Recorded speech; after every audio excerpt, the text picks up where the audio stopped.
Hi guys, welcome to another video. This time I'm going to be unboxing a keyboard while enjoying some man love. That's the name of the beer. It is this one. It's basically a seasonal ale. Cheers guys.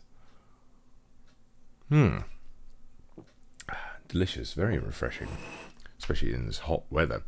Right, this is going to be a somewhat unique unboxing because this is the first time that I'm not sure I'm actually going to review the keyboard that I'm going to unbox. This was sent in to me by Vissles, and there is a bit of a language and technical barrier with their correspondence, so unfortunately I wasn't able to discern beforehand whether or not this keyboard uses Cherry MX clones. So for those of you who have been with my channel for a longer time will probably know nowadays I like to review keyboards that are unique or innovative or interesting or something like that. And because I couldn't tell whether this uses Cherry MX clones or something that's actually slightly different, I think they call it their VS2 switch or something like that, I couldn't tell. So at the very least we'll be doing this unboxing, but I'm not 100% sure whether we'll see it for a review. Anyway, enough talk, let's open it. My god, I'm sweating my balls off here.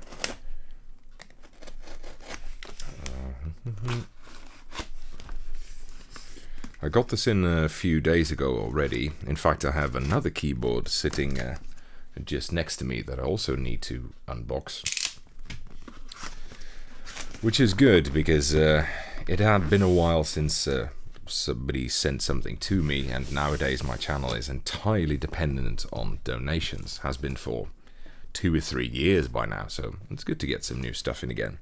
Right, let's get rid of that, and here it is, the Vissles keyboard V84 mechanical keyboard. Let's see, here is the, I think it's the model sticker. Model V84 Pro. Keyboard color black and white. 84 keys, RGB, PBT, blah blah blah blah blah blah. Right. I like the slogan. I don't know if you can read it. Pop in your life with ease. I have no idea what that means. Christ, I'm gonna faint. Right, so features include compact 84 keys, wired/wireless. Okay, I think that's all keyboards, either wired or wireless. Pair up to 5 devices, 19+ dynamic backlit. Okay, and magnetic rubberized feet. Interesting, I didn't know about that. And all OS support. Okay, cool, so I can run this on DOS. Right, let's open this fucker. Maybe I should have picked something other than a black t-shirt. Whew, I am actually dying. There you go. Thank you for your great support for Vissles. Includes a wrist rest. Almost feels like it's made out of cardboard. With some foam on top, I should specify, but the backing feels very soft. Look at that, it's got a nice Vissles logo on it. Looks like faux leather. If you are a Windows user, please find the appropriate keycaps in the box, then follow the instructions to find and replace the above keycaps. I guess that's replacement of, yeah, of Apple keycaps. That's not a big surprise. Anything on here? Ooh, Jesus Christ. Very detailed instructions on something about the layout, blah, blah, blah. Oh, it's got macro recording on it as well. Cool. I'll have a look at that later. First, let's take out the keyboard. Oh my god. As I recall, this looks fairly different from the previous Vissles model I covered. Ooh, that is a shame. I think the housing, yeah, the housing is, yeah, exactly, the top.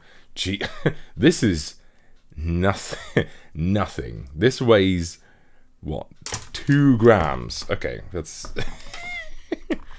It also looks almost like it's superfluous. I don't actually see any holes or anything.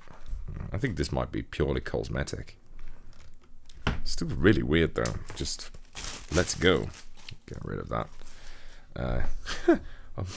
Microfiber polishing cloth. Interesting. I think this might be the first time I've ever seen that with a keyboard. And then, oh, sorry. And then some, what is this? What is this? Oh, look at that. It's DIY feet. Huge ones even. Cool. Fuck off. Get rid of that. Polishing cloth. That's so weird. I have no idea what that could be for. Manual. Might have to look into that for some excuse me, for some micro recording or whatever. Some detailed functions, and hidden in this part of the box is a, oh, look at that, switch puller. Looks nice. I like this model of switch puller. I think I have one in yellow from Glorious. It works quite well. And a keycap puller. It's about my 300,000th. And of course, oh Jesus, keycaps. That will be the Windows keycaps. Jesus, these are quite chunky. Fucking hell, look at that. That's certainly not bad. And the magnetic feet, I guess, with what is it, rubber non-slip pads. I think there's nothing else left in this box. No, doesn't look like it. Cool.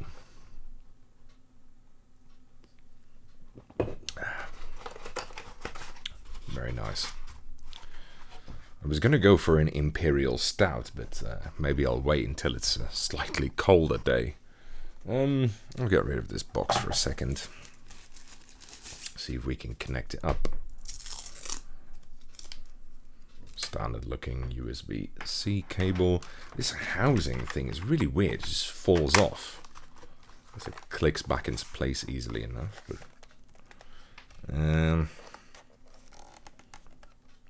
oh, I think that switch at the rear here. Yeah, here. So it's off and on. That's probably the wireless mode. I'll keep that on off for the moment. 2 blocked ports here and a standard USB-C port. I'll bugger around with the Windows keycaps soon enough. Just want to look at the switches real quick. They are teal colored. I think that's teal. Look very much like Cherry MX. Feel like Cherry MX linear.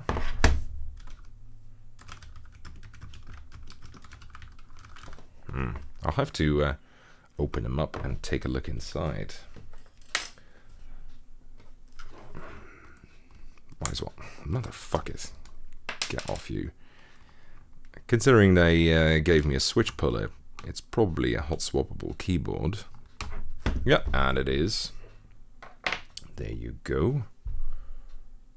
They look slightly transparent. They look slightly darkened, a bit like Gateron ink switches. Okay.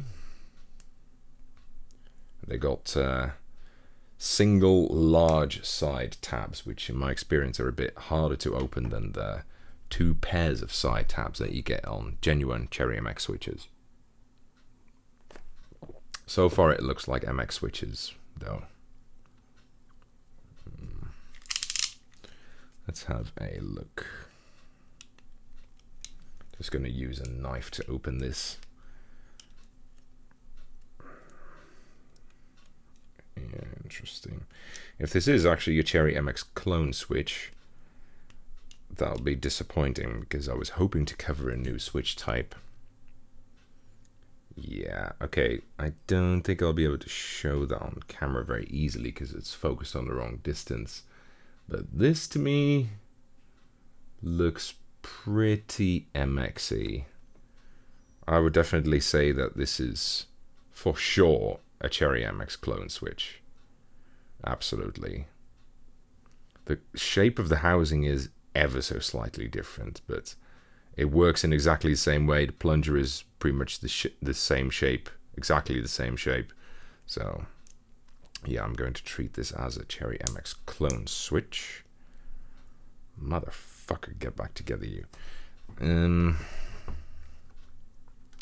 But that said, there are some interesting features on this keyboard. So who knows? Maybe I'll cover it in the end. Anyway, we'll see how it works out.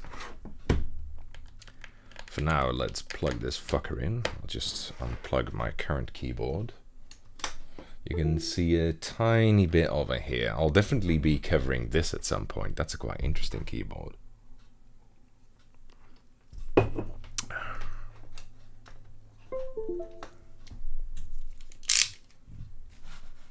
Let's do some typing on it. Keys. Yeah, lighting goes on. Looks just a standard RGB lighting.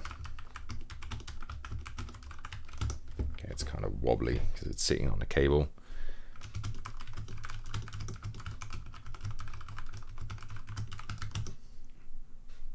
Feels fairly standard. I'd have to test it out a little bit more.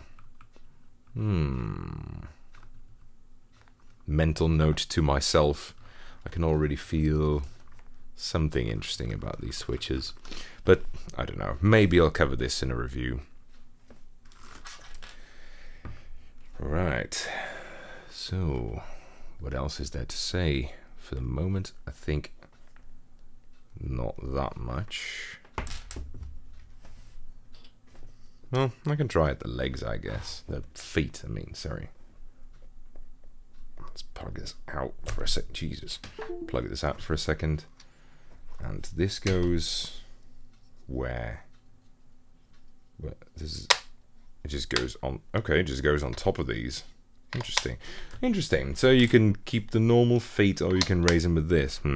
I have seen keyboards with magnetic feet before, including that weird and rather disappointing mountain keyboard or Everest keyboard or Mountain Everest. I don't know which one it was.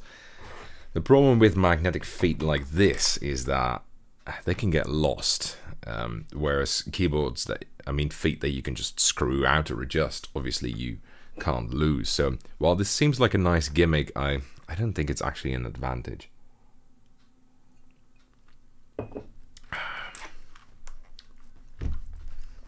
Yeah, where the wrist rests, this angle's okay, I guess. 75% layout,